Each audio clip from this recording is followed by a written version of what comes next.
এই লাউ বাগানে ঢুকে গেলাম, দেখতে পাচ্ছেন কি পরিমাণে লাউ ধরেছে।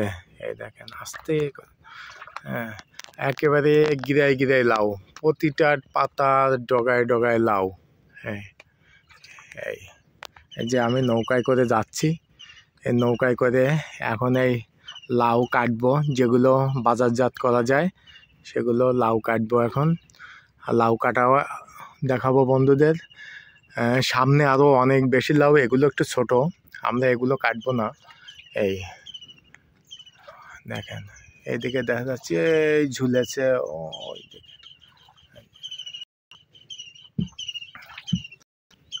দেখছেন, এটার নাম হাজারি লাউ। কিন্তু হাজারি লাউ আবার দু রকমের, একটা আছে খাটো জাতের গোল গোল হয়, এটা হচ্ছে হাজারি লাউ লম্বা জাতের। আর একটা আছে সাহেবি লাউ, সেটা কম আছে, এটাই বেশি। এই হাজারি জাতের লাউটাই আমার এখানে বেশি, এই দেখতে পাচ্ছেন।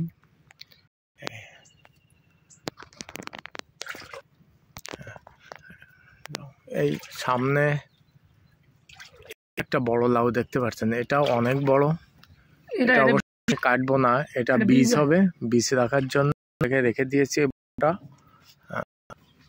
এই লাউ বাগানের কোনায় চলে আসছে, পাচ্ছেন। এই ওই দেখছেন ওখানে সাহেবি লাউ আছে, আর এইখানে জলের ছুঁয়ে গেছে, তো এইগুলো কাটবো আগে। লাউ ওই উপরে দুটো সাহেবি লাউ আছে, আর বাঁশ বাঁধাতে হবে।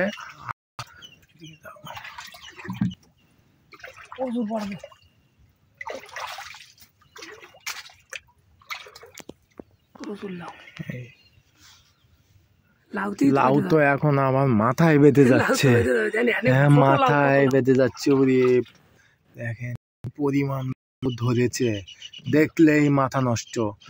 আর এখানে কোনো প্রকার কীটনাশক ইউজ করিনি। এই যে কিছু লাউ নষ্ট হয়ে গেছে, এগুলো হচ্ছে পোকার আক্রমণ। এখানে ফেরোমন ফাঁদ পাতা হয়েছে, ওই যে কৌটা দেখতে পাচ্ছেন, ওগুলো ফেরোমন ফাঁদ। হ্যাঁ, তো কীটনাশক ইউজ করিনি, যার জন্য কিছু পোকায় আক্রমণ করছে। এই দেখেন, এই যে লাউ কাটছি, এই লাউ কাটা শুরু হলো। আজকে প্রায় 50টার মতন লাউ কাটা হবে। এখানে জলের ভিতর পড়ে গেছে।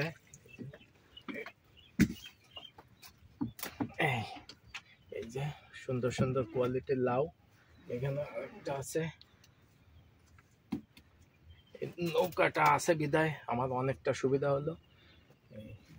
দেখতে পাচ্ছেন বন্ধুরা কত সুন্দর লাউ, আর এখানে একেবারে লাউর ভারে ঝুলে পড়েছে। এখানে আরো একটা বড় লাউ আছে,